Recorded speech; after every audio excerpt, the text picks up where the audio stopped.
बहुत ज़्यादा थक गया था डॉक्टर मनीष।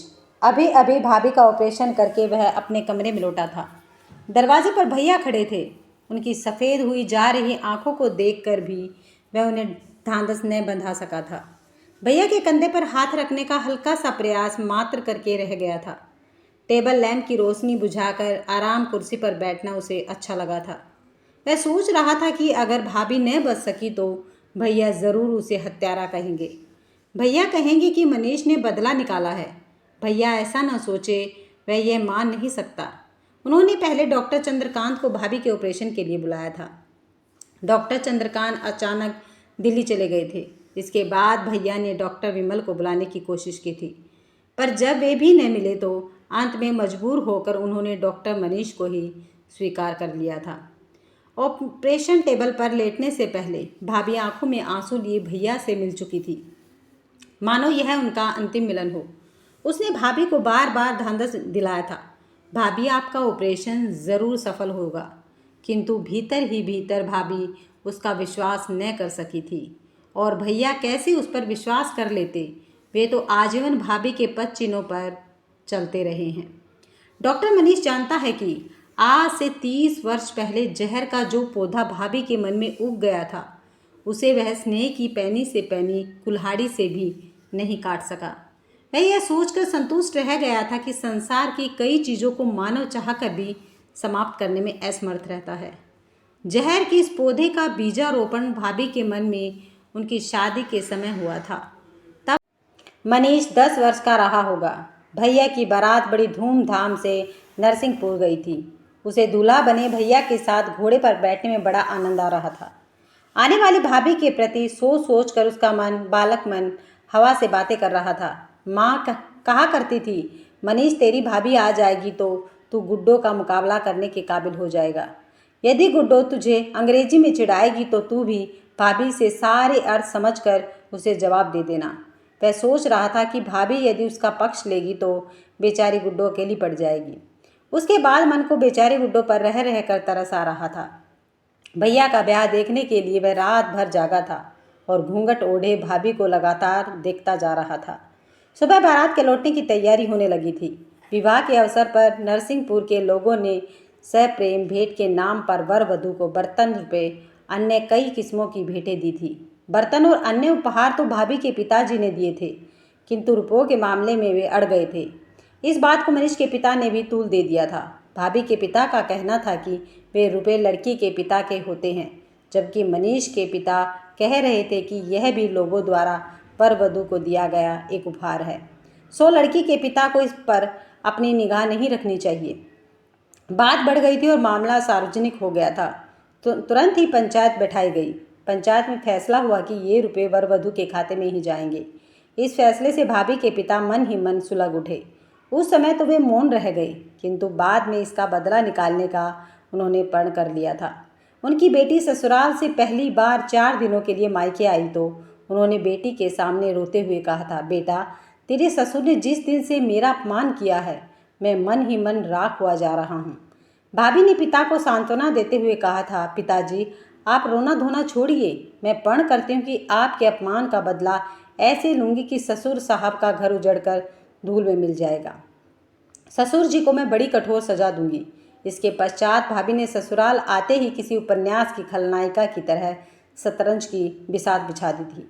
चाली चलनी वाली वे अकेली थी। सबसे पहले उन्होंने राजा को अपने वश में किया। भैया के प्रति असाधारण प्रेम की जो गंगा उन्होंने बहाई तो भैया उसी को वैतरणी समझने लगे। भैया ने पारिवारिक कर्तव्यों की उपेक्षा सी कर दी थी। मनीष को अच्छी तरह याद है कि एक बार वह मोहल्ले के बच्चों के साथ गुल्ली डंडा खेल रहा था। गुल्ली अचानक भाभी के कमरे में घुस गई थी। वह गुल्ली उठाने तेजी से लपका। रास्ते में खिड़की थी। उसने अंदर निगाह डाली। भाभी एक चाबी से माथे पर घाव कर रही थी। जब वह दरवाजे से होकर अंदर गया तो भाभी सिर दबाए बैठी थी। उसने बड़ी कोमलता से पूछा, क्या हुआ भाभी? तब वे मुस्कुरा कर बोली, कुछ नहीं। वह गुल्ली उठाकर वापस चला गया था। लेकिन शाम को सबके सामने भैया ने मनीष को चांटे लगाते हुए कहा था, बेशरम, गुल्ली से भाभी के माथे पर घाव कर दिया और पूछा तक नहीं। भाभी के इस ड्रामे पर तो मनीष सन रह गया था। उसके मुंह से आवाज़ तक न निकली थी। निकलती भी कैसे? उम्र में बड़ी और आदर करने योग्य भाभी की शिकायत भैया से करके उसे और ज़्यादा थोड़ी पिटना था। भैया घर के सारे लोगों पर नाराज़ हो पड़े थे कि उनकी पत्नी से कोई भी सहानुभूति नहीं रखता। सभी चुपचाप थे, किसी ने भी भैया से एक शब्द नहीं कहा था। इसके बाद भैया ने पिताजी, माँ और भाई बहनों से बात करना छोड़ दिया था। वे अधिकांश समय भाभी के कमरे में भी गुजारते थे। इसके बाद एक सुबह की बात है। भैया को सुबह जल्दी जाना था। भाभी भैया के लिए नाश्ता तैयार करने के लिए चौके में आई। चौके में सभी सदस्य बैठे थे। सभी को चाय का इंतज़ार था। मनीष रो रहा था कि उसे जल्दी चाय चाहिए। माँ उसे समझा रही थी, बेटा चाय का पानी चूल्हे पर रखा है, अभी 2 मिनट में उबल जाएगा। उसी समय भाभी ने चूल्हे से चाय उतारकर नाश्ते की कढ़ाई चढ़ा दी। माँ ने मनीष के आंसू देखते हुए कहा, बहू चाय तो अभी 2 मिनट में बन जाएगी, जरा ठहर जाओ ना। इतनी सी बात पर भाभी ने चूल्हे पर रखी कढ़ाई को फेंक दिया। अपना सिर पकड़कर वे नीचे बैठ गई और ज़ोर से बोली, मैं अभी आत्महत्या कर लेती हूँ। तुम सब लोग मुझसे और मेरे पति से जलते हो। इतना सुनकर भैया दौड़े दौड़े आए और भाभी का हाथ पकड़कर अपने कमरे में ले गए। वे भी चीखने लगे, मीरा तुम इन जंगलियों के बीच में न बैठा करो, खाना अपने कमरे में ही बनेगा। ये अनपढ़ लोग तुम्हारी कदर करना क्या जाने। भैया के आग्रह पर 4-5 दिनों बाद ही घर के बीच में दीवार उठा दी गई। सारा सामान आधा आधा बांट दिया गया। इस बंटवारे से पिताजी को बहुत बड़ा धक्का लगा था। वे बीमार रहने लगे। उन्होंने नौकरी से त्यागपत्र लिख दिया था। भैया केंद्र सरकार की ऊंची नौकरी में थे। अच्छा खासा वेतन उन्हें मिलता था। मनीष को याद नहीं है कि विवाह के बाद भैया ने 1 रुपया भी पिताजी की हथेली पर धरा हो। पिताजी को इस बात की चिंता न थी। पुरानी संपत्ति काफ़ी थी, घर चल जाता था। एक दिन भाभी के गांव से कुछ लोग आए। गर्मी के दिन थे। मनीष और घर के सभी लोग बाहर आंगन में सो रहे थे।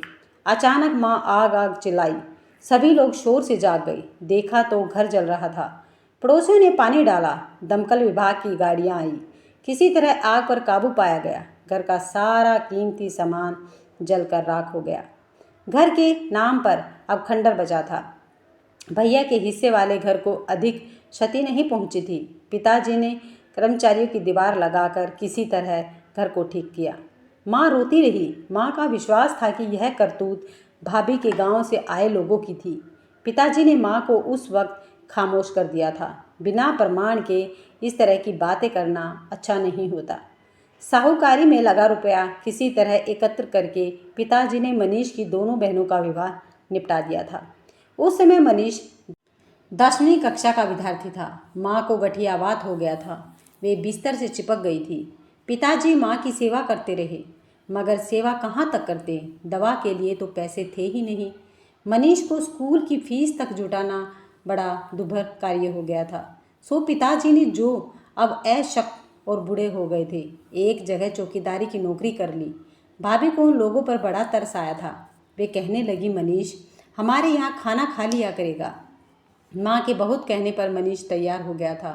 वह पहले दिन भाभी के घर खाने को गया तो भाभी ने उसकी थाली में जरा सी खिचड़ी डाली और स्वयं पड़ोसी के यहाँ गप्पे लड़ाने चली गई। उस दिन वह बेचारा भूखा ही रह गया था।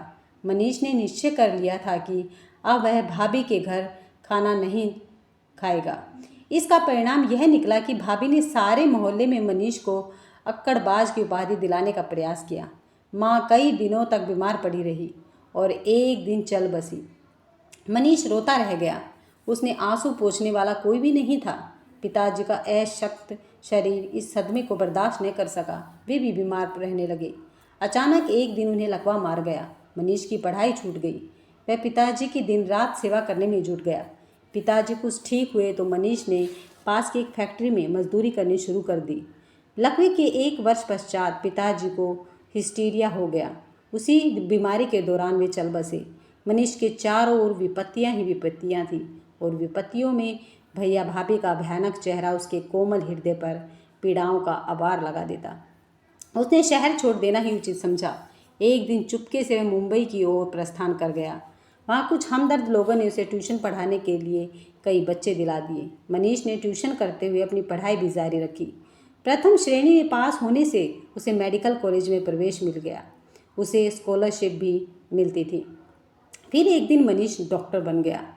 दिन गुजरते रहे, मनीष ने विवाह नहीं किया। वह डॉक्टर से सर्जन बन गया।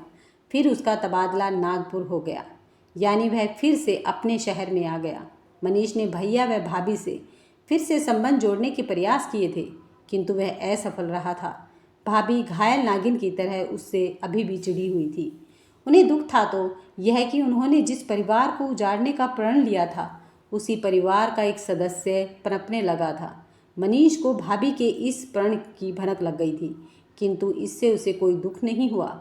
उसके चेहरे पर हमेशा चेरी के फूल की हंसी थिरकती रहती थी। उसने सोच रखा था कि भाभी के मन में उगे जहर के पौधे को वह एक दिन जरूर धराशायी कर देगा। मनीष को संयोग से मौका मिल गया था।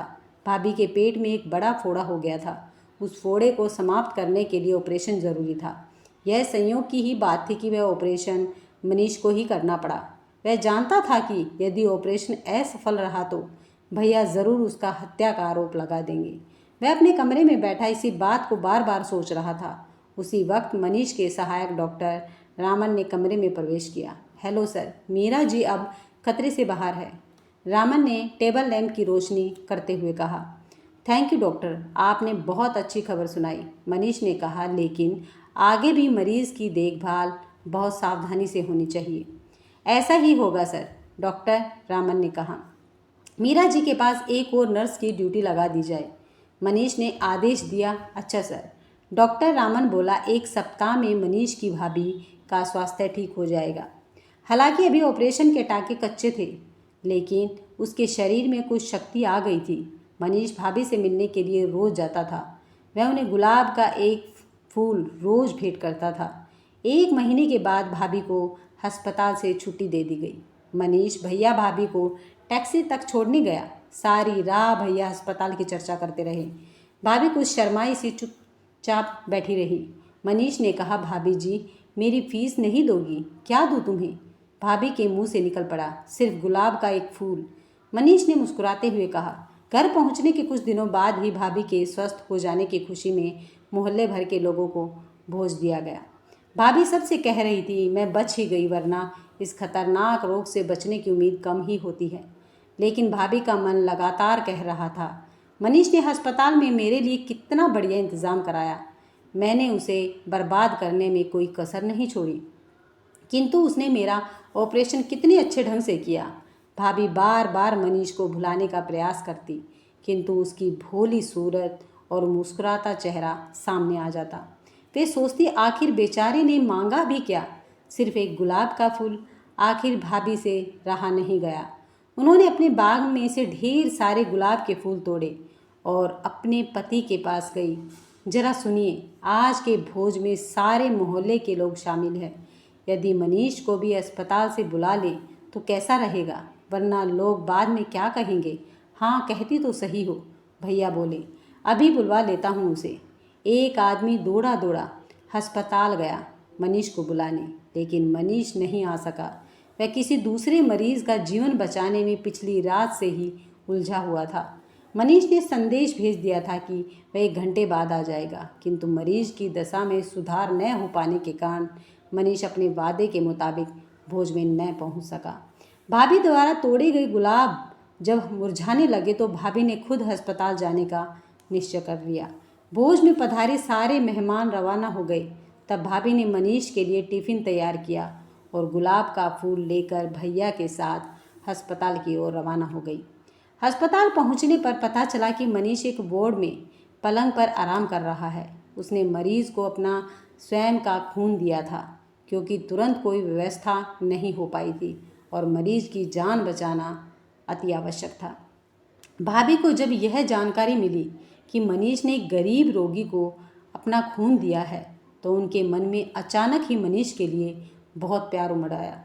भाभी के मन में वर्षों से नफरत की जो ऊंची दीवार अपना सिर उठाए खड़ी थी, एक झटके में ही भरा भरा कर गिर गई। उनके मुंह से निकल पड़ा, मनीष वास्तव में एक सच्चा इंसान है। भाभी के मुंह से निकली इस हल्की सी प्रेम वाणी को मनीष सुन नहीं सका। मनीष ने तो यही सुना, भाभी कह रही थी, मनीष तुम्हारी भाभी ने तुम्हारे लिए कुछ भी अच्छा नहीं किया, लेकिन आश्चर्य है तुम इसके बाद भी भाभी की इज्जत करते हो। हाँ भाभी, परिवार रूपी मकान का निर्माण करने के लिए प्यार की एक एक ईंट को बड़ी मजबूती से जोड़ना पड़ता है। डॉक्टर होने के कारण मुझे विश्वास है कि मेरी भाभी के मन में कहीं ना कहीं स्नेह का स्रोत छिपा हुआ है। मुझे माफ़ कर दो मनीष। कहते हुए भावावेश में भाभी ने मनीष का हाथ पकड़ लिया। उनकी आंखों में आंसू छलक आए। वे बोली, मैंने तुम्हारा बहुत बुरा किया है मनीष, मेरे कारण ही तुझे घर छोड़ना पड़ा। अगर घर न छोड़ता, कुछ कर गुजरने की लगन भी न होती। मैं यहाँ का प्रसिद्ध डॉक्टर आपके कारण ही तो बना हूँ। कहते हुए मनीष ने अपने रुमाल से भाभी के आंसू पोंछ दिए। देवर भाभी का यह अपनापन देखकर भैया की आंखों में खुशी से गीली हो उठी थी। अगर आपको ये कहानी पसंद आई है तो वीडियो को लाइक, शेयर, सब्सक्राइब करना मत भूलिएगा।